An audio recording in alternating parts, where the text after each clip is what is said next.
Boys and girls, this is the Undisputed Era. Adam Cole, Kyle O'Reilly, Roderick Strong, and you're listening to Going In Raw, baby.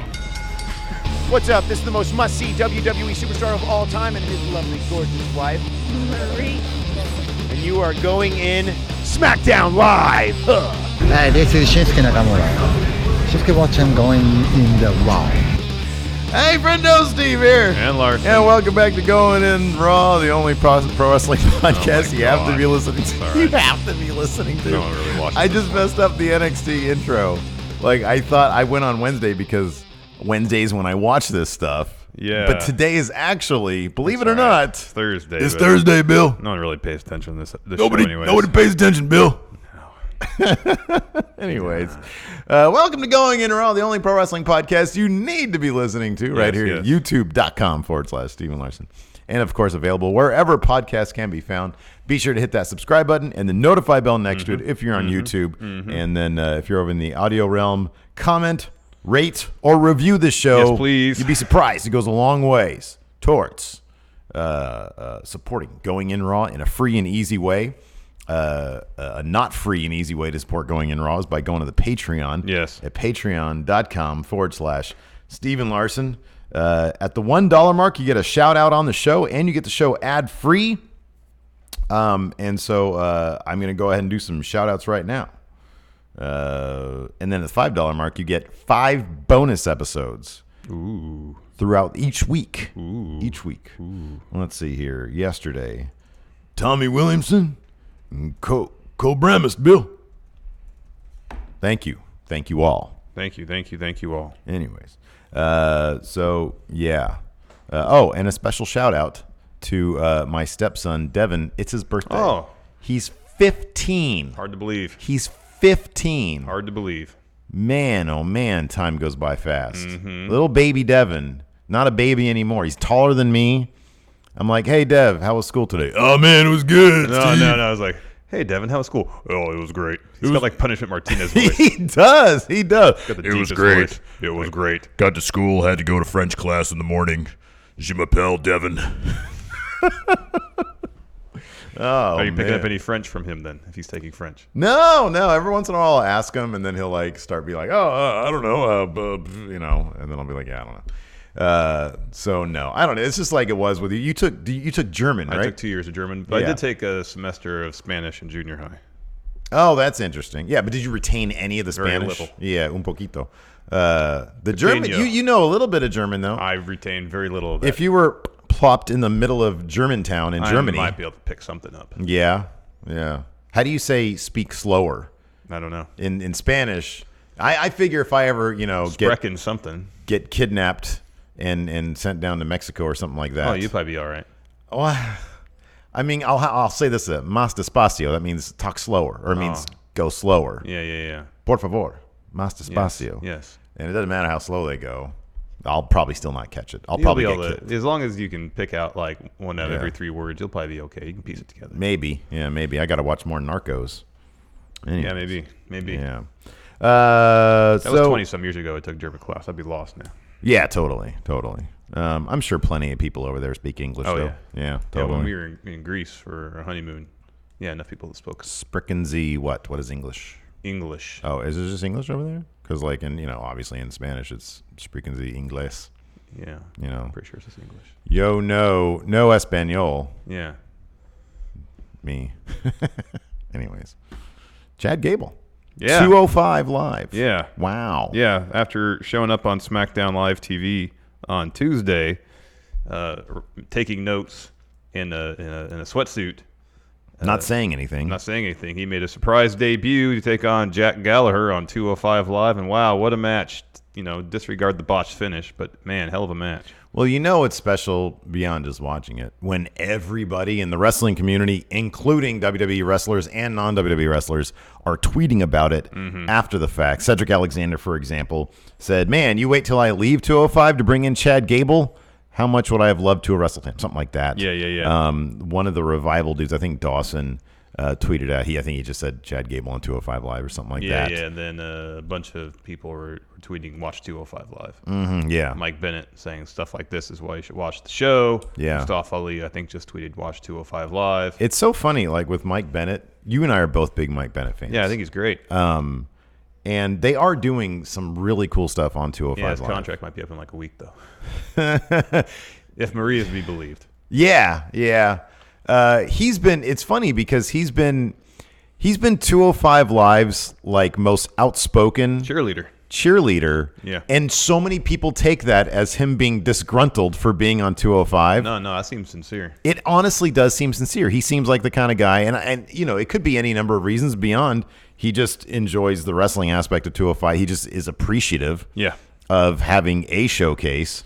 I'm sure, you know, he'd probably love to be, but he understands that this is where he is, and so he's going to cheerlead it as much as he can. Yeah. And that's going to raise his stock in the company, I would think. Well, yeah, whether he stays or goes, I think it makes good business sense for him to advocate for the show he's on, and he probably, I'm guessing, appreciates quality of wrestling on the show. He's gotten to know probably the entire roster, considering how small it is, and maybe has forged some pretty decent friendships with people on the show. So whether he stays or goes, he wants to see that show succeed. Well, because it is the underdog of WWE. I guarantee you, they're on that same. They came in, they brought in Maria and Mike Bennett to probably they bypassed NXT. They were always high on Maria. I think that was sort of the main reason they brought him in. Well, I think they thought just by using her surname, that he needed to be instant name recognition. She had been in the company for 10 years, something like that. It'd been a while. It'd been a while, yeah. And thus, they didn't need to go to NXT. I think my point is, I think they got pretty well paid when they got brought in. Probably. And so regardless of where they are, they're probably still making that money. But yeah, I hope that if their contract is up in a week, I would really love to see him continue on 205 Live. I mean, who knows if that's what he wants, if he's going to have bigger and better offers out there. It wouldn't surprise me if a lot of people are trying to get him. Yeah. But wherever he goes, I'll definitely follow him because I think they're terrific. Even if it's Ring of Honor? Boy.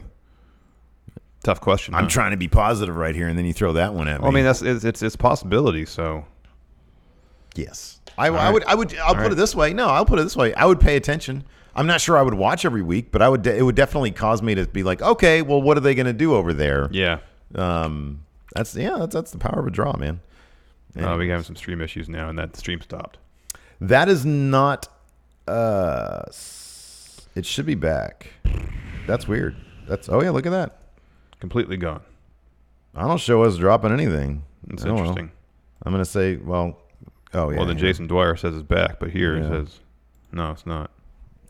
Hit. Yeah, I don't see it either. In any event, y'all can watch the replay, I guess.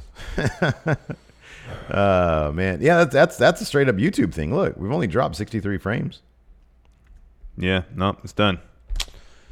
Well, that was fun while it lasted. Anyways, I guess we should move on while we try to get the stream back up. Let's talk NXT. This is one of those out of the norm TV tapings that happened at Not Full Sail. This one from an arena in Bel Air, Maryland. Bel Air, not to be confused with Bel Air, California. The part of the ritzy, high-priced part of Los Angeles. Yes. Right. Ooh, Bel Air, Maryland. Yeah. Yeah. I had to look where Bel Air was. I was unaware of where Bel Air was on the map. I like that rhyme time with Larson. Yeah, kind of. It's like northeast. Well, northeast of Baltimore. Okay. All right. Have you ever been to Baltimore? No, I've been to DC a couple times. I've only seen it. I would love to go there. I've only seen Baltimore through TV shows. Seems like a horrifying place. I think I've been to DC 4 times. Have you seen The Wire? Not yet. I need to finish it. It's on my list. The Wire was my comfort show when we got laid off. Interesting. And so for whatever reason, I have like a weird association with that, like an undercurrent of anxiety. It's already a show that kind of gives you anxiety. Yeah, I gathered that. But I have some personal anxiety from it because I watch it and I'm like, I only recall this as being like having a 2-week-old child and not having a proper job. Yeah, that probably wasn't the best show to watch. You should have watched something a little lighter. Yeah, right. That made you laugh a little bit. Right. Like reruns of Seinfeld, Parks and Rec. Yeah. Something along all those good lines. stuff. Mr. Show, I don't know. Will and Grace reruns. Mad About You reruns. Come on, Paul Reiser's good. Yeah, he's all right. I was never a big fan of that show. What? Mad About You or Will and Grace. To be honest with you, I watched some Will and Grace. There were some funny moments. There's some good stuff there. Yeah. Anyways, everybody loves The Wire. Everybody who's actually seen The Wire claimed that it's the best show ever. Yeah. I'm not. Maybe I'm just not to that point yet. I'm in season 4. I think there was like 7 seasons. Oh yeah, you're only halfway through. Yeah, pretty much. Yeah. It's really good. Idris Elba was in it. Yeah. He's great. That's a reason to watch, if nothing else. Yeah. Anyways, so yeah, there was that, and then NXT. Yeah, like you were talking about NXT being filmed at that weird warehouse in Bel Air. It was arena. It was actually arena. They did an aerial shot in this arena, but if you looked up, you saw the open. Yeah. Like the girders and stuff on the ceiling. So it looked like a warehouse. It looked like a warehouse. Yeah. But they showed the seats, and it's obviously an arena. And this was actually filmed. These matches were filmed prior to Takeover. Yeah. Yeah. And then Io Shirai was selling an injury that hadn't occurred yet. Yeah, that's weird. And then, in addition to that, wasn't there a match with Bobby Fish at that taping or at that show? I thought I read that it was at that show that he got a little banged up. Like he got his bell rung. He got his bell rung. He got loopy a little bit. Yeah. So that's why we had the Roderick Strong, Kyle O'Reilly matchup with Undisputed Era as opposed to putting Bobby Fish in there. Maybe. Bobby Fish seemingly is okay. He did no spoilers. No spoilers, but he did wrestle. He did participate in the latest round. In the latest round of tapings. Yeah. Yes. I'll be honest though. This is not everybody's going to agree with this. I actually really do prefer the pairing of Roderick. I think Roderick Strong might be my favorite actual wrestler in the WWE because every match of his, man, that dude makes it look so real. Yeah. He's the most realistic feeling wrestler. He's an unrelenting wrestler. Yeah. And like Kyle O'Reilly's really good too. Yeah, he is. But them as a tandem, god damn, they're such a good team. Man. They never true, let up. That's real. They never let up, and that's kind of the joy of watching them. Is that they can work at such a high pace. Absolutely terrific. Just terrific. Work at a high pace while doing crazy stuff. Yeah. We had a terrific submission match. Yeah, that was really good. Kushida versus Drew Gulak. I didn't know what half the things were called they were doing to each other, so I didn't take a whole lot of notes, but it was really good. That's fine, man. Show kicked off with Candice LeRae and Io Shirai taking on Jessamine Duke and Marina Shafir. They have music now. I hadn't heard this before. Yeah. They don't have Shayna's music. They have their own music. Sorry, they have. Yeah, they enlisted. They have their own theme now. They've enlisted CFOs to craft their own theme. CFO $. CFO. That's the proper name of this. Yeah. So yeah, what do you think of that theme song? I don't remember anything about it. It's a little plodding. It's largely forgettable. It's supposed to be menacing, I think. Yeah. Neither of them seem that menacing though. No, Marina Shafir, she just comes off as like a lovely person. Mm-hmm. I've seen pictures of her with children and stuff. Yeah, the whole thing, the documentary they did with Roderick Strong, made her seem very lovely and nice. Right, exactly. And yeah, I can't buy her as a heel right now. Jessamine Duke, I buy her. She makes some decent mean faces. She does. She just looks like a terrifying person. I really like her like appearance in terms of a believable badass. Marina, not so much. But what are you gonna do? Suspend your disbelief. I guess so. Yeah. That's what you're gonna have to do anyway. They didn't seem very intimidating to Io Shirai or Candice LeRae either. No. Because beyond one spot where Marina Shafir had Candice LeRae. I always love when these new wrestlers. Oh, that submission move she did? Yeah. Something you could just sit in for like a good 2 minutes and act like, oh, look at me, submission. I know. I didn't like it. Really hurt at all.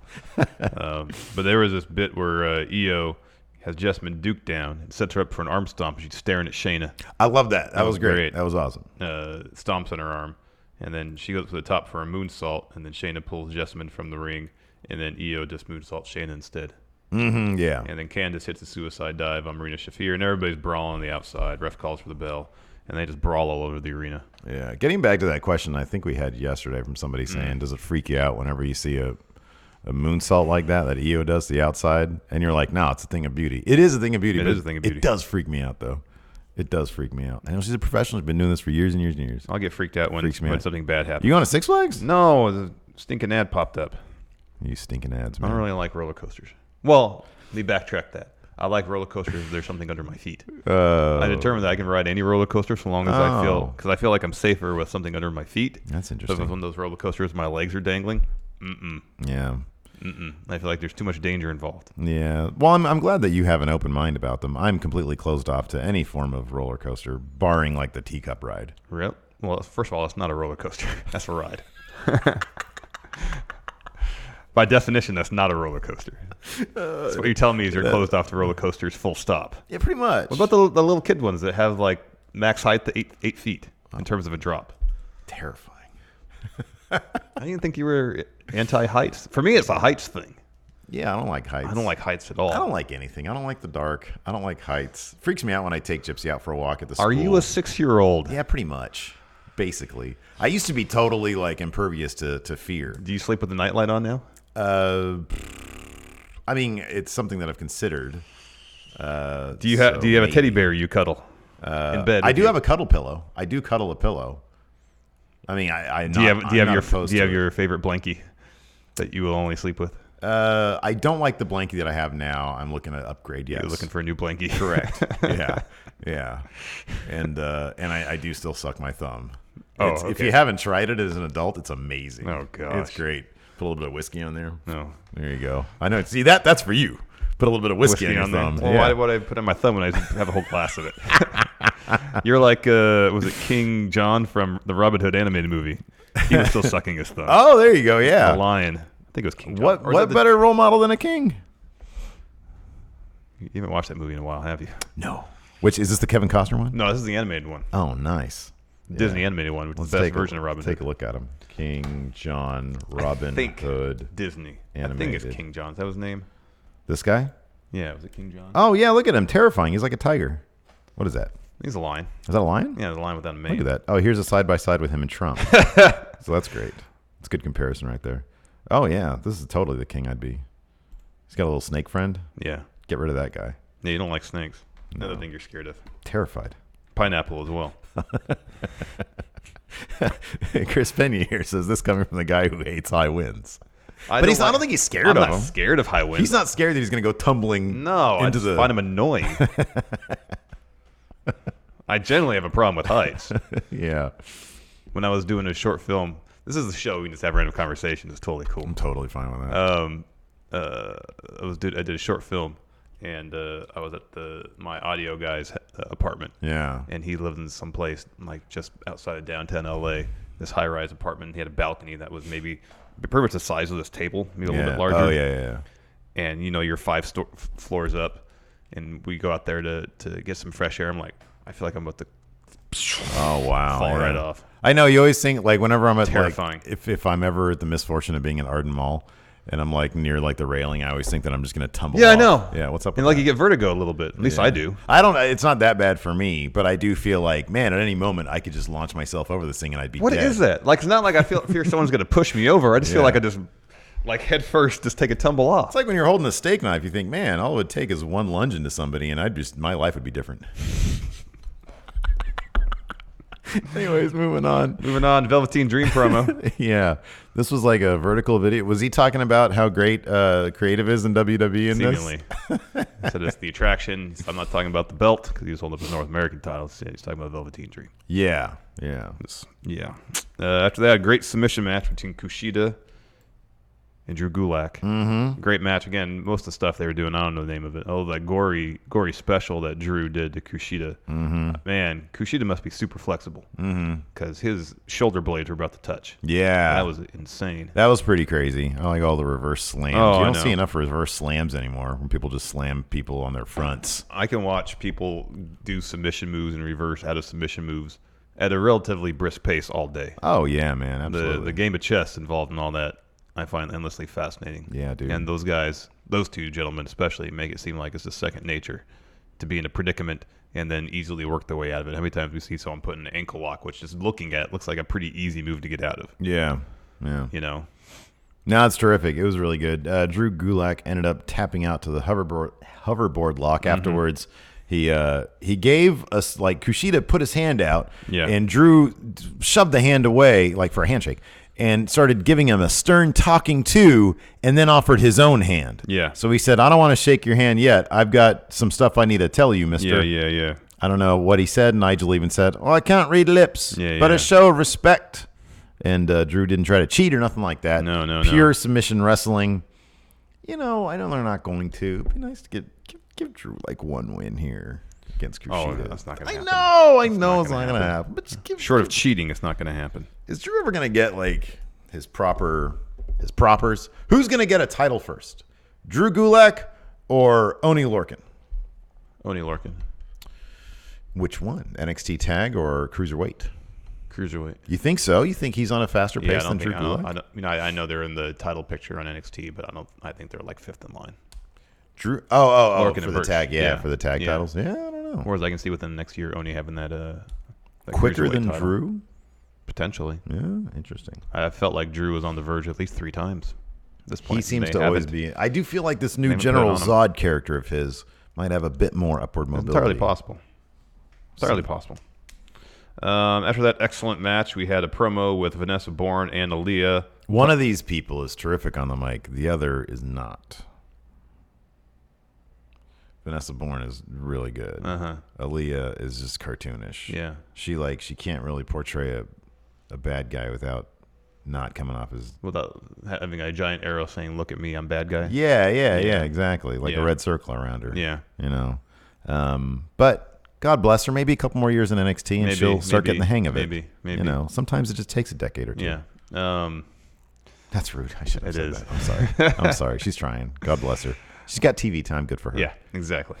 So they were talking trash about Mia Yim, saying that she's like in line to be a contender for Shayna Baszler, and they're complaining that it should be them. Yeah. And then they start insulting Mia Yim's intelligence. Yeah, they call her a dullard, basically. Yeah, so here's some books so she can learn English and some other stuff. And Grammar. Mia Yim responded with a picture of her graduating from college. I know. On Twitter. That was great. No, it's a picture of her graduating college, and the caption is great. Did Aaliyah even graduate high school? Yeah, it's fantastic. Like that she just picks on Aaliyah. I know. It was great. Oh, yeah. Mia Yim's the best, man. Yeah, she's fantastic. She's great. As announced, in 2 weeks' time, we'll get Io Shirai versus Shayna Baszler in a steel cage for that NXT Women's title. That should be a hell of a match. Yeah, one of the bummer things about, and I'm not saying this for any particular reason. I don't want to. You got yourself in a corner there, didn't you? Yeah, a little bit. I'll push on that till after the. Never mind. I was gonna say one of the bummer things about this not being live is that it's difficult to speculate if you've already read spoilers. Yeah. About stuff. Like it's just a bummer. For example, like the Undisputed Era stuff. It's like you can speculate as to where that's gonna go, but it's like with spoilers out there, it kind of makes it. Well, that's one of the more fun things about Raw and SmackDown. It's like, where is this gonna go? Well, there's spoilers out there. All right. I mean, yeah, it's easy. Just don't read spoilers. But I know you do. I do. I can't stop you from doing it, so I just do it too. I do it, and then I pretty much instantly forget. Yeah, I do, but I don't. You know what I mean? Yeah. You do, but you don't. Anyway, just continue. Yeah, main event was Undisputed Era taking on Oney Lorcan and Danny Burch. Fun match, descended into chaos pretty quickly. Yeah, man, I'm telling you. I mentioned this earlier. I really loved the tag team of Roderick Strong and Kyle O'Reilly. I think really more good. than the Redragon. That bit towards the beginning where O'Reilly and Oney were trading chops from Oney and like forearms for Kyle was great. Wasn't that was the match we saw at the house show, right? Roderick Strong and Oney Lorcan. Yeah, that was Just great. Strikes, chops, slaps. The loudest chops I've ever heard in Oh person. my God, that was great. Echoing around the Memorial Auditorium. Yeah, that's opening in 3 months. Soon. Maybe next time NXT comes around these parts, we'll get another house show there. That'd be great. That'd be lovely. As I said, it descended into chaos pretty quickly, especially when one Jackson Riker showed up ringside and started tossing around security. The Terminator. Yeah. And then he distracts Strong, and then Burch pushes O'Reilly into Strong, sending Roderick out of the ring, and then Burch rolls up Kyle O'Reilly for the win. Boo. Yeah, I know you were into that. Yeah. Well, I like Burch and Lorcan. I wish that they would have like a legitimate shot at those titles. Yeah, they got none though. Yeah. Like pretty much everybody else in that ladder match is ahead of him. Especially since I know. Especially since Lorcan and Burch are faces, and so are the tag team champions. Yeah, they're just like I don't know. I know. I get it. I like them better as a tag team than the Street Profits, but the Street Profits are obviously like super over and people love them. And they are great. They're terrific. They're really good. And they're the team that NXT should be focusing on. Yeah. For sure. Yeah. But I just love seeing those dudes who obviously just work their asses off. Totally. They just get beat up. Totally. I'd like to see that payoff. No, I agree there. But yeah, no, Street Profits, they're the future. Mm-hmm. Yeah, I agree. Next, NXT UK show kicked off with Xia Brookside and Isla Dawn taking on Ginny and Jazzy Gabbert. Yeah. The Nuclear Man. Yeah, she pretty much looks exactly like Nuclear Man. Jazzy hits her reverse power slam finish on Isla towards the end, and then rather than going for the pin herself, Ginny starts yelling at her, "Tag me in, tag me in, tag me in." You know, Jazzy complies. Ginny gets in there and pins Isla Dawn for the win. It's a pretty short match. Ginny better be paying Jazzy a lot of money. Yeah, I know. To be treating her like that, doing demanding all things. the work. Yep. Next, we had a Ligero video package. He was born without an eye, and then he had it fixed. That wasn't what it was. Then he had an eye. It was closed. Yeah. Right? Wasn't that what it was? Yeah. I was born with an eye closed. Yeah. People made fun of me till I was 8 years old, then he got it fixed. And then I wore a mask. Because he said he didn't have he was lacking confidence. When I turned 11 and started wrestling, like everybody else in the UK. Yeah. So he wore the mask so he can be a new character and have confidence. Mm-hmm. Yeah. That was the narrative. So That's good. A decent get-to-know-you piece on Ligero. He's just super ugly, so he wears a mask. Well, right? That's basically what he said. No, it was like he had developed this other character. Not the best looking person. So he can have confidence. I'm an ugly C-word. They say that all the time over there. I'm aware of that. It's like, you know. All right, let's talk about Kenny Williams real fast. We can start talking about Ilya Dragunov. This was like Begbie talking. This dude did not let up on that Scottish accent. No, he said, there. What do you say, Chancer? He's a Chancer. Right. Like 3 times. Yeah. Talking about Noam Dar. Noam Dar. He's a Chancer. He said he's not there. But I've got luck, you know. Yeah.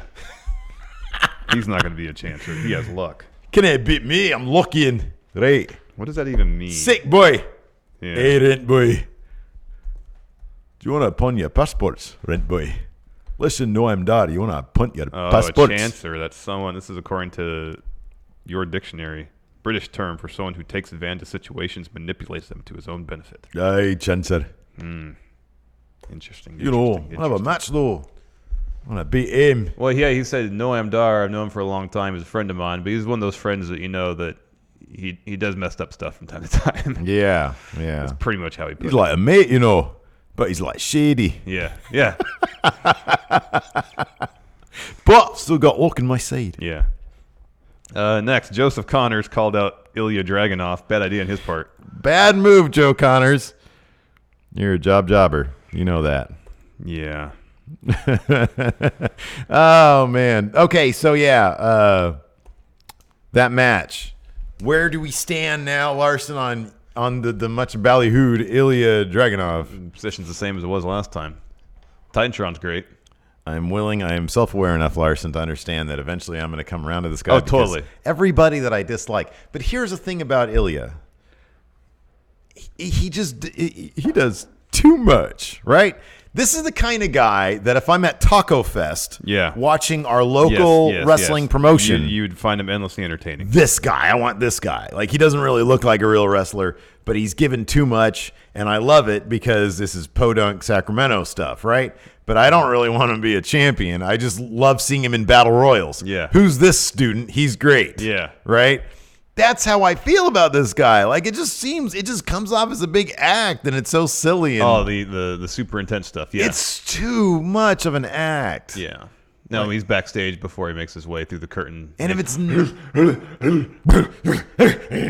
yeah, it's too much. And he's doing this stuff to his music. And I just feel like if it's not an act, he's probably just really annoying to be around. Like, right? He just seems like, it's like, dude, can you bring it down a notch? Like, why can't, like, you know who I think's actually super intense? Jackson Riker.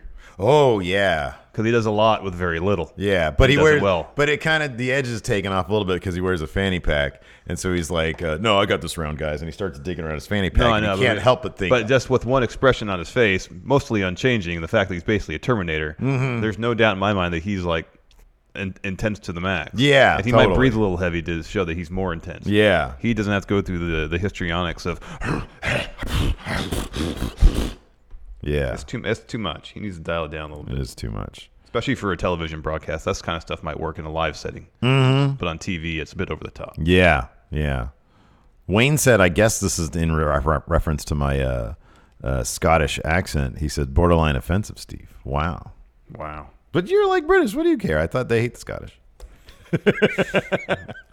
Deep down, he hates Alexei. Wow.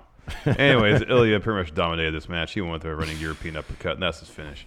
Next is great Tony Storm press conference where she tried to drop as many Motley Crue references in there as possible. Is Shiny not that I'm aware of. Okay, so that's just but she mentioned Wild Side, Home Sweet Home. Afterwards, Nigel said Live Wire, all sorts of Motley Crue references. That's awesome. That's good. I'm not too familiar with their ouvre. You know Home Sweet Home. Well, I know the piano song. Yeah, I know that one because it was on what was that metal ballads compilation? What's it called? Power Ballads? Nah, it was called something, and I bought it, and I was like, it had like a High Enough on it. Yeah. And all those songs. You know, Tommy Lee is the one playing piano on there. He's on High Enough? No, on Home Sweet Home. Yeah, that's not surprising. Yeah. The talented ones always stand out, and Tommy Lee was always the standout guy. Who's the lead again? Vince Neil. Vince Neil, yeah. We almost went to his house in Vegas, right? Well, we almost tried to go to his restaurant, but it was closed. But it looked like it was open, and then a guy said, "Hey, yeah, it's just over there." And then we go over there, and it's closed. Yeah, even though displayed on Yelp saying it was open. Yeah, they need to get their act together. Yeah. But anyways, Tony Storm is thoroughly charming. She's talking about Kaylee Ray won a title shot, and she says, "You know, you want a title shot? You want to try to get the shiny? You know where I'm at. You want to get the shiny? Yeah." So they're already doing that with, they really need to develop. Like, I like the Ginny Jazzy. That's a good story. Yeah. That's a good story. They need to develop more stories before heading into these title matches. Agreed. Because they just kind of barrel on through the title matches without even really worrying about the stories too often. Is What's-Her-Face still injured? Rhea Ripley, she's in the Battle Royal they announced to determine number one contender. Oh, okay. Her picture was on there, so I'm assuming she's in it. Good. After that, we had another get-to-know-you piece, this time with Travis Banks. Yeah. Talking about, everybody talked about the struggles they had to get to where they're at. Mm-hmm. He talked about specifically feud with Jordan Devlin, how I had to overcome that. So I lost a bet with Jordan Devlin, and I had to jump in the pool with my clothes on. Yeah, they should have showed that. They really should have. That's really what I want to see. I just want to see, because all these guys hang out. Yeah, they all hang out. They're all friends, probably. Yeah, they've all been doing the United Kingdom circuit for probably a decade. They really need, some wrestling promotion really needs to corner that market. Just like whatever the real relationships are backstage, that's what I want to see play out in the ring. I feel like the closest we get with that was British Strong Style. Mm-hmm. Yeah. Like the heel version, where they just kind of are a little meaner than they normally would be, or meaner than they normally would be. But I feel like the interaction is probably pretty true to how they generally interact. Right. Yeah. But then if somebody thinks somebody else is a dick backstage, they just take care of it in the ring. Yeah, that's the nature of feuds. Mm-hmm. Yeah. Yeah. Oh, but no, like real, like for reals. No, I thought like it's like all... Adam Mayhem. You were going stiff on me last week. You're kind of, I don't like you. Let's settle it in the ring. Yeah, that's what I'm saying. Yeah, but like backstage shenanigans, real stuff. Yeah, exactly. But everything's settled in the ring. Right, exactly. Any sort of beef. Yeah, totally. No, we're on the same page. Okay, cool. Next, speaking of people who huff and puff a lot, the Hunt. They're backstage and they want Gallus. So they have like legit dog DNA. Is that what's going on here? Something like that. Like one dude's missing half his grill. Yeah. Talk about too much, man. It's kind of a lot. I'm on Gallus' side on this one. Those guys just hang out at pubs and act got like a great theme and they just stand with their arms crossed. Right, and then in their off hours they hang out at the pub, drink tea, and they're like a firm. Completely my speed. Yeah. I'm not into the huffing and puffing. Ah, man. Making animal noises. They don't really know how, and then they drop the camera or something. And I think they eat the cameraman. Yeah, that would have been good. Yeah. Because at least you're taking the gimmick to the full extent. Exactly. I mean, at this point, these guys are just like, what? Like, how are you employable? Yeah.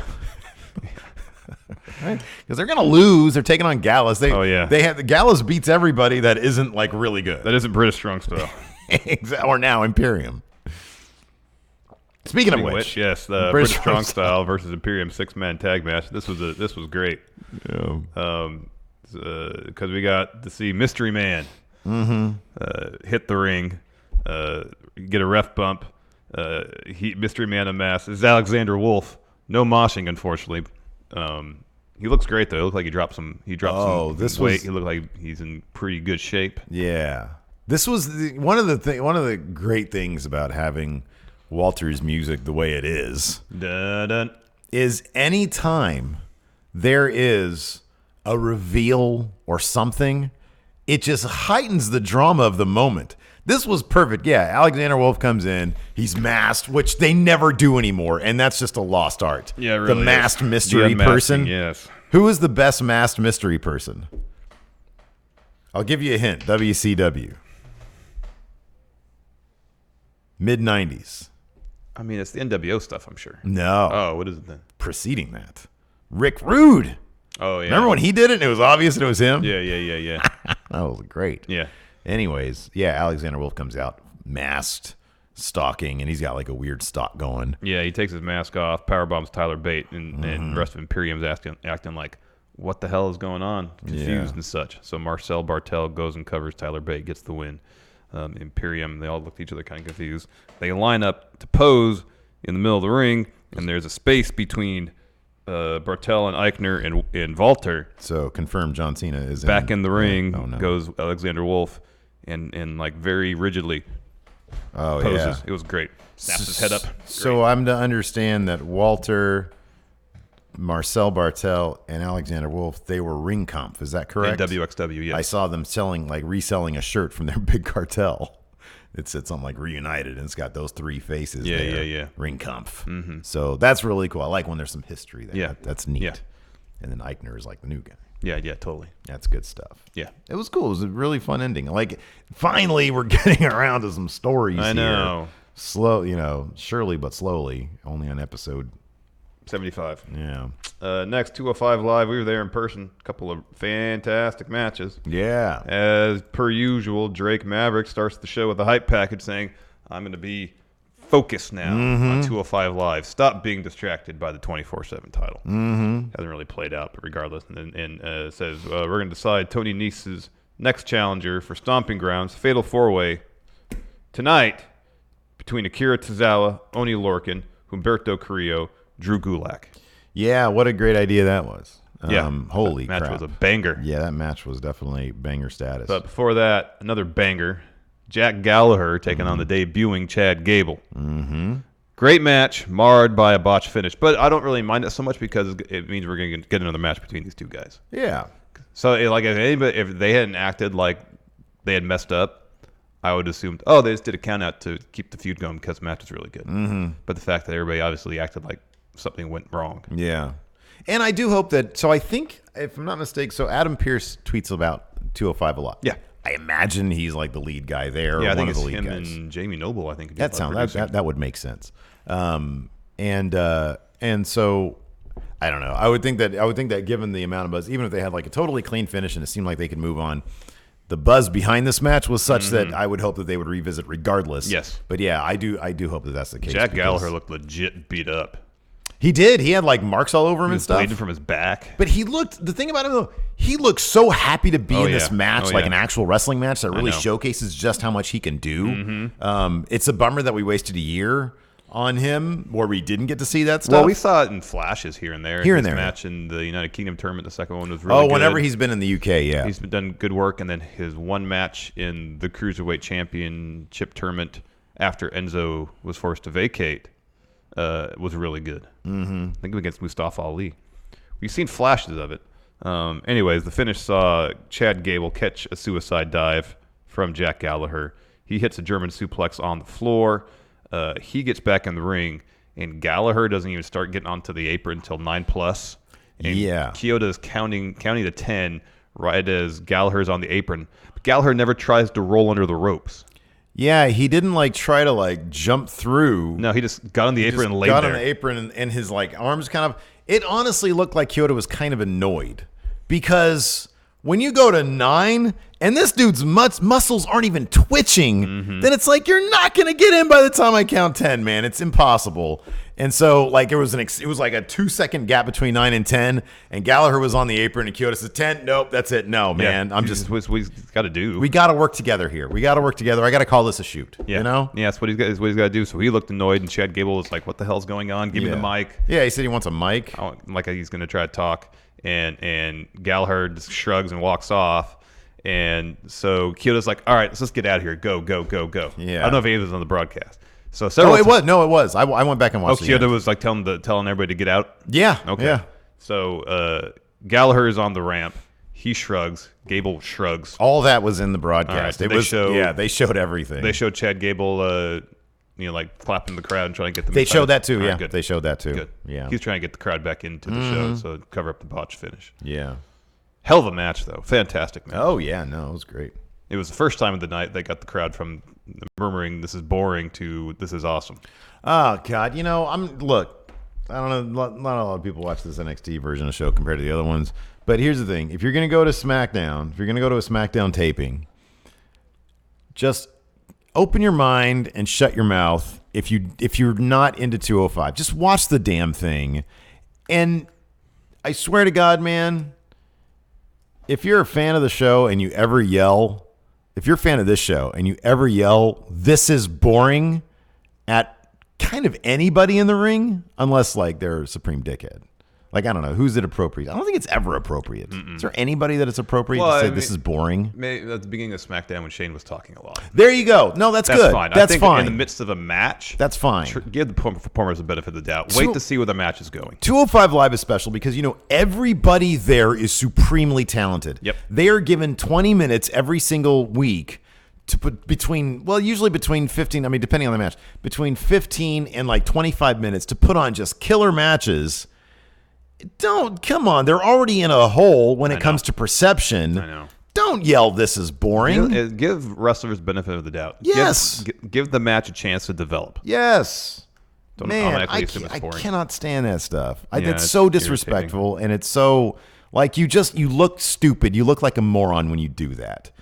I can't stand it. If an episode of Raw or SmackDown you're there and it opens with a 20-minute talking segment and you want to voice your displeasure, all right. If McMahon's out there, if Baron's out there, yeah, that you're shouting at Vince McMahon essentially at that point. Yeah. But these guys are going out there. They're already underexposed. They already have this perception that 205 is a throwaway show. People are sticking around to see the 7-minute dark match with the big guys, with the big names. So just shut your mouth, go get a beer, go do something else, but don't yell, "This is boring." I know. That's just... And if you have zero interest in watching 205 Live, then just go. Leave or get on your damn phone and watch something else. Oh, that's so irritating. Anyways, I said my bit. Yeah. After that great match, we had Drake Maverick, Mike Kanellis, Maria Kanellis backstage. Mike's upset that he's not in this fatal four-way tournament new number one contender. Yeah. And Drake pretty much said, "You've had one win." Yeah. And plus, Maria, you're on social media talking about your status. And then they go after him for not really doing his job because he's more focused on 24/7 title than 205 Live GM. Yeah. What's I guess it's Maria's social media activity when she's kind of doing a bit of a countdown in terms of when their contracts. Oh yeah. I forget because she'll tweet stuff out like, she tweeted out I think this morning a link, not a link, but a picture of an ad for some merch from the Kingdom back when it was him, Cole, and Taven, and her, and she was like, "Back in the day, throwback from when I used to have merch." And then, of course, that elicits everybody saying, "Oh, you're so bitter, you're so bitter." And she's like, "No, I just, So I don't know. It's another revenue stream for wrestlers. Of course they want the proper kind of, benefits that come with being a wrestler, you know? Mm-hmm. They should have merch. Mm-hmm. If they had really good Mike Bennett merch, oh man, I'd buy that shit. But this is WWE, it wouldn't be really good. I'd look at it. Yeah, I know exactly.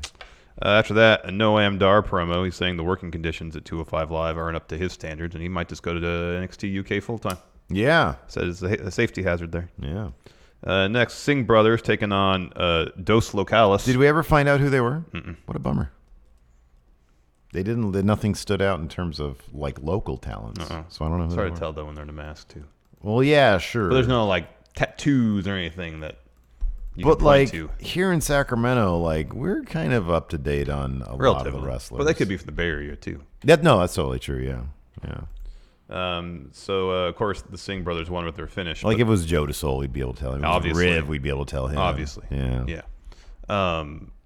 Singh brothers won with their finish, but most of the time the Singh brothers spent dancing. Yeah, and they managed to get one member of Dos Locales to dance with him. That was pretty fun. Yeah, that was good. That was good stuff. I love I just wish they'd go back to being called the Bollywood Boys. I know. I love that name. Harv and Gerv. Yeah, there you go. They were Global Force Wrestling Tag Champions. Anyways, after that, we had a Tony Nese interview. So, of course, I fell asleep. After that, we had Tozawa versus Lorcan versus Carrillo, Dalegas with his cape. He's my favorite. He's really good. Yeah, you marked out huge when you walked out. Man, I'm huge into him. He is at least 6 inches taller, seemingly, than anybody else on 205 Live. He is I tall. know. And what is he, like 15 years old? Yeah, Can you imagine when he's tall, like... and he's got like a heck of a reach. He's really rangy. Can you imagine when he's like 29, 30? I think he's only like 23. Yeah, I think he's 23 or 24. Dalegas. Super young.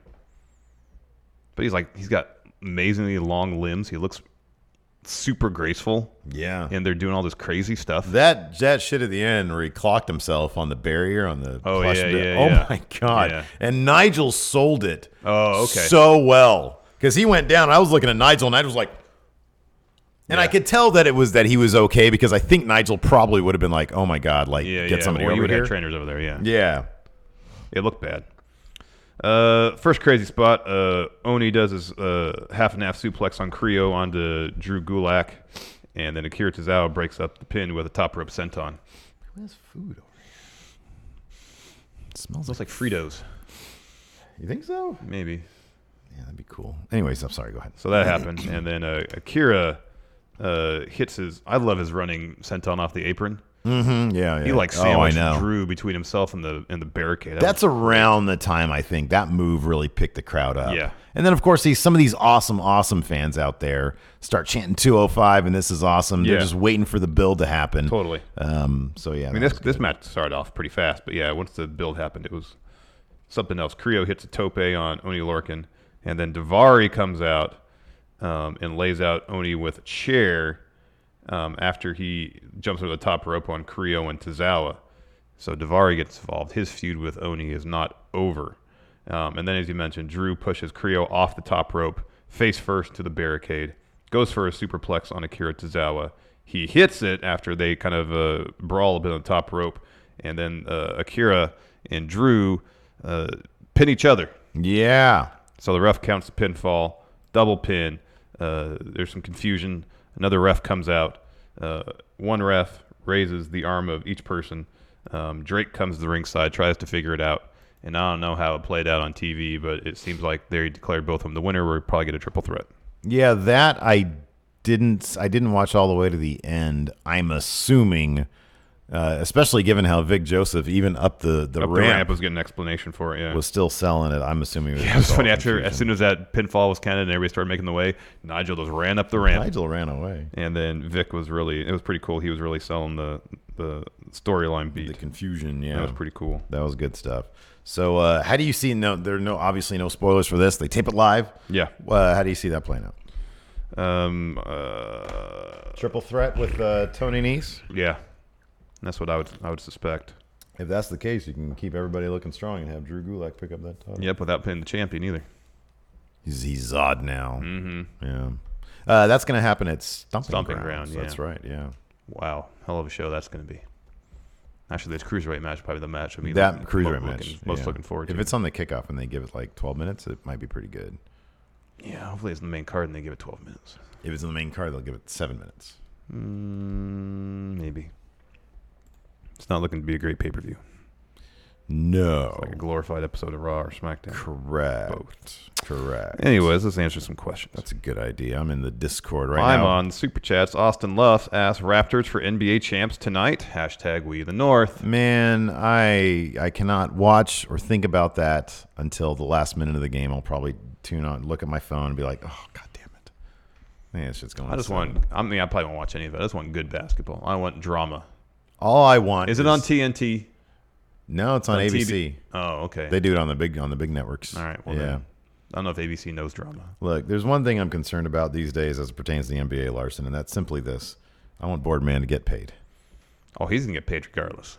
But I think he'll get paid even more. If he gets the ring, yes. What's Max Plus? Can you get more than the Max? The Supermax, yeah. Supermax. But only Toronto can give him Supermax. Yeah. Oh, I think he's going to buy some property there. I think those are unfounded rumors. Max Innuendo. He'll get Supermax anyways, but if he wins this championship, what's Supermax Plus? That just means more endorsement money. Nice. Potentially. DC 5-speed, I'm starting to like Riker a lot, to be honest. Me too. I think once he got that direction from Triple H, be a Terminator, and really figured out how to best approach it, he's been wildly enjoyable. How many Terminator movies did he watch in researching that piece of advice from All of Triple them H? in order. Really? Yeah. Even but Genesis? then he circled back and then watched the first one again at the end of it. Yeah, he was like, this continuity is way too confusing. I'm just go back and watch the first one. Yeah. He's like, Triple H, he's like, hey, Hunter, I went and watched all the Terminator movies. Wait, really? Wait, you watched all of them? I just meant the first two. Even Genesis? You had to watch just the first two, man. The rest is so confusing. Actually, the first one is all he really needs to watch because that's when the Terminator is at his most unrelenting, I feel like. The Arnold version. Yeah, he might have got confused and thought he was supposed to be Robert Patrick. Yeah. He's like, but he's not made of liquid metal. How do I be liquid metal? It's like you can't do that. No, just watch. Listen to me. Just watch the first one. You know that scene where Arnold's naked? Oh, you want me to be naked? No, God, no. Just watch the damn movie. Because like the first one is like Arnold, he just had that pace about him. He was like Anton Chigurh. Yeah. Before Anton Chigurh. He never seemed to be in any hurry. Yeah. But the urgency was already like always dialed to the max. Yeah, sure. No, it was Which awesome. made it even more frightening. Like Anton Chigurh. Yeah, totally. Except without a... Yeah. Nick Cade said, "We doing it big." Cool. Right on. Good. Awesome. Good. I mean, that's why we should probably be reading these during the show so we have context. Yeah, probably, but at the same time, it breaks up the show somewhat. Blade Sinclair, that's a good name. Just watching NXT now and thought a good mixed match challenge tag team name would be Adam Cole Bayley. Oh, that's good. That is good. I like that. That's good. Greg Morris here in the Discord, which you can get access to for $1, says CFO dollar signs or Jim Johnston. Who you picking? Oh, give me Jim.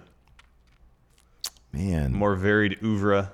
Okay, he actually so wrote songs instead of loops. I'm going to say this. I'll go this way.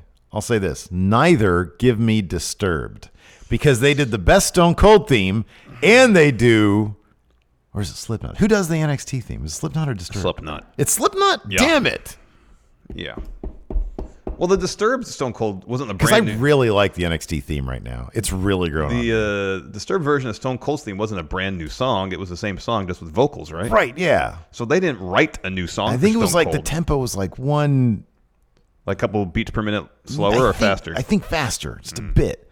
Yeah, oh man, I love that. So just give me Disturbed and Slipknot. Brian Jankowski, serious question. Should WWE start recruiting fitness actors instead of wrestlers? They seem to care more about acting than wrestling. That's main roster, though. Wait, who seems to care more about acting than wrestling? WWE. Oh, I see. No, I don't want fitness actors. I want to see people who bust their asses on the indie circuit. Yeah, I want to see wrestlers wrestle. Yeah. Nate, who's the best fitness actor ever to be in WWE? I'm not familiar with any fitness actors. Trish Stratus. I think She Pritchard. was a fitness model, though, wasn't she? Maybe. What is a fitness actor? Stuntman? Maybe. I don't know. If we expand it to Maybe he just fitness means models. like actors who are fit and muscular. That could be. Fitness actors. Yeah, I don't know. Fit actors. Fit actors. As opposed to like fat actors. We don't want any fat actors in WWE. That's what he's saying. I'm fine with it. Oh, I'm totally fine with it. Let's see here. Mike Fiend says, "Oh, Fish got banged up at the show in Philly the day before the taping. That's where he got his butt." Gotcha. Okay. Let's see here. Jimmy Thomas. We get this question a lot, but for Jimmy, I'll answer it. If the worst were to happen, How do we meet? yeah, how do we meet? And 205 Live was canceled. Should the cruiserweight division stay at 205 or go back to 220? Oh, okay. No, we haven't had that question before. Oh. So should the let's say they cancel 205 Live, but the belt remains, the division remains. Somehow they make room for it, even with the wild card rule in effect. Yeah. And It'd be the house show belt. yeah. But the division, should they increase the weight limit to 220? No, because these days, like guys that are 189, Because then Seth Rollins he's under 220. Yeah. I mean, we know the Finn and Dolph and Sami Zayn, they're all under 220. Yeah. No, I think I kind of like it that they have that delineation at 205 instead of 220. Because I think technically speaking, in New Japan, the line is still it's 100 kilograms, it's about 220 pounds. Yeah.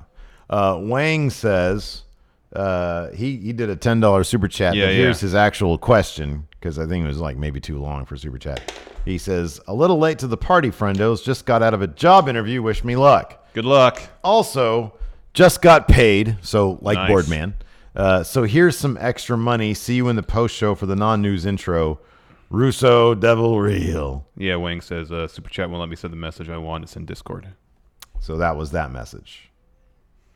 Let's see here. Dominist 1. If I had known that my Bel Air house show was being televised at the time, I would have totally tried for a better section. I was seated at the entrance ramp, and they just barely kept me off camera, as opposed to Hilton, who got a juicy close-up on SmackDown the other night. Yeah, he did. Yeah. Oh, that Stomping Grounds logo is horrible. Oh, DJ Booty Dan says Nigel was saying the names of Dos Locales. Oh. Vaca Blanca Lenta and El Hijo del Cangrejo Roco. Is that real? That'd be pretty funny if he said that. Hold on, let me check. Continue. Okay. Let's see here. WWE. So Wang also said, have you guys seen this? There's a survey for WWE. Tell us what you think about these WWE Stomping Ground matches. What would Alvarez say, Larson? It sucks. Oh, there you go. Mike Fiend. Perfect. Arnold Schwarzenegger, obviously the best fitness actor. Oh. If he's the template, then yes, bring them all in. True. Lou Ferrigno. Yeah, get rid of Jackson Riker. Bring in Arnold Schwarzenegger, actual Terminator. So they don't have the names of Dos Locales here in the recap. They just call them the toughest luchadors in Sacramento. There you go. It's pretty great. That is pretty good. Let me go over to Patreon because I put up a thread over there as well. Let's see here. Posts. Come on, Patreon. Sometime today. Yep. Joe Juarez says here in chat, says, I find it funny that Ospreay is still a junior, yet he's larger than Sabre, who's a heavyweight. Zack Sabre Jr. is like surprisingly thick. Like he's got pretty thick legs, and he's super tall. Mm-hmm. Yeah. He's at least 6'2". This is a good one. Dakota Miley. I mean, so we talked about Chad Gable going to 205 a long time ago. Yeah, I thought it was a great idea. Turns out we were right. Dakota asks, are there any other stars that could benefit to a move to 205? Prince Pretty already went to NXT. He would have been one. He would have been one. Eric Young. I think he's under 205. That sounds right. That sounds like he'd be. He's not that large. I like that. It's a good answer.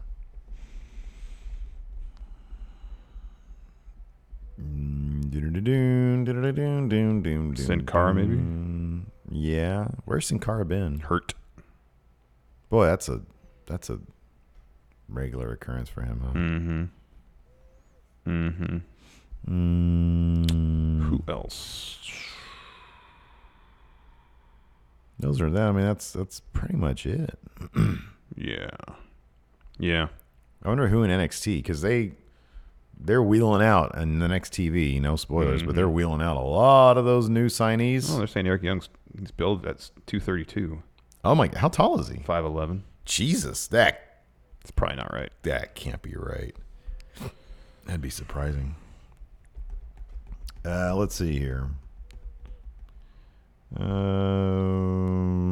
if Raul Mendoza went to 205 Live, because he's great. He's terrific, yeah. I'd like that. Hasn't he wrestled in 205 before? Maybe once. Elvis Freshly, a.k.a. Cam Tolles. Elvis Freshly, that's good. I just got back from SmackDown 205 in Sacramento when 205 started to launch. A massive amount of people leave. Not as many people as I thought. Yeah, I didn't think it was like a mass I thought exodus. for sure they'd be like, hey, let's bring some people down. Yeah, the floor seating still looked pretty full. Yeah, it did. I haven't quizzed Hilton on why he disappeared. Yeah. Hilton.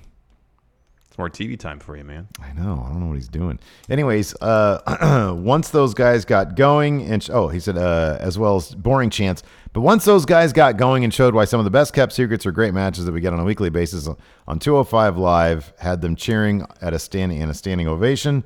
Do you think people that were there to witness this in person or finally watch through tonight will be consistent and continue, or will just be forgotten later? So I guess this question is, the people who watched it, do you think they're turned on to 205? I would suspect that the ratings would reflect that. Yeah, and they're not generally. They're so up and down, the ratings for 205. I haven't checked the latest. I haven't checked the newsletter yet today.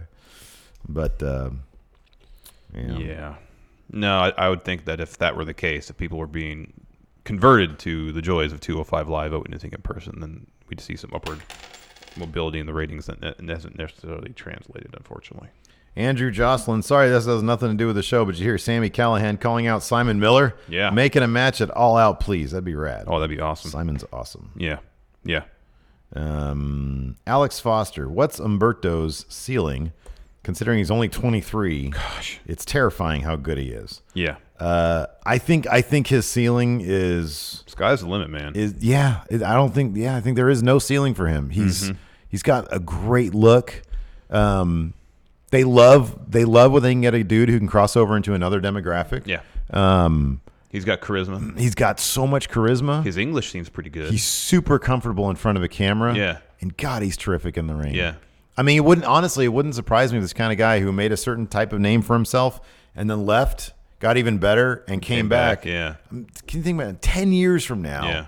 Dude, he could be huge. While we're talking about this, it's because we were talking about like Nakamura in the dark match, why him and Asuka aren't really doing anything now. Yeah. And we heard that thing where Andrade goes into Vince's office and says, "I want to do more," and he says, "Well, improve your English," which is.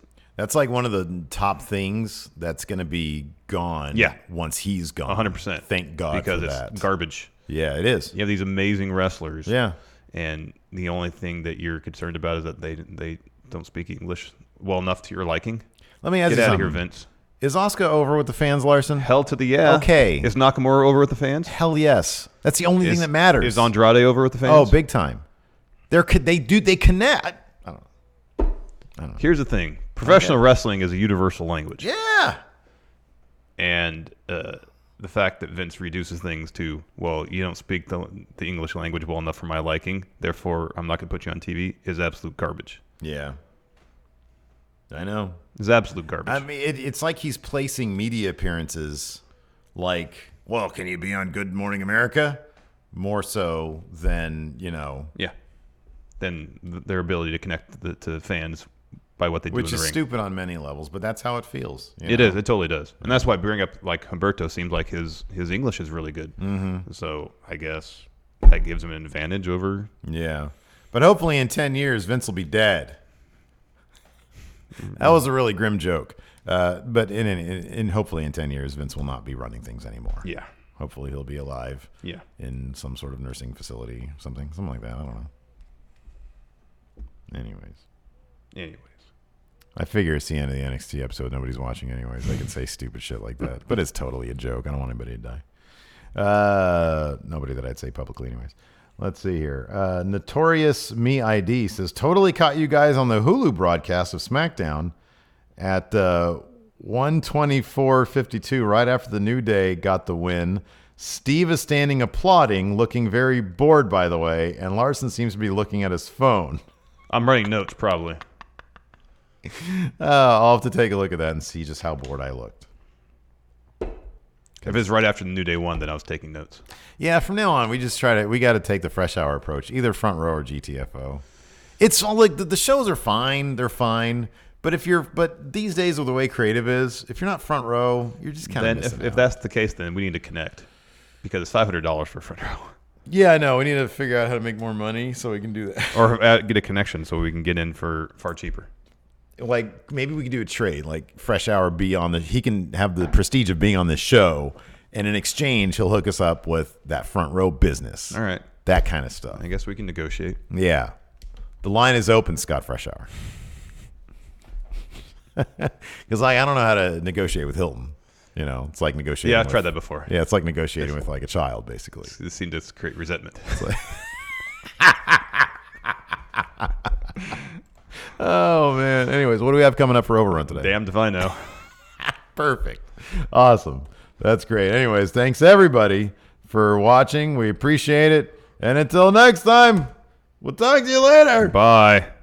Be a part of Going In Raw today at patreon.com/Steven Larson. Starting at $1 a month, you can enjoy Going In Raw ad-free, gain access to the daily 30-minute Going In Raw post-show, exclusive merchandise, and so much more. Support Going In Raw today. Click the link in the description.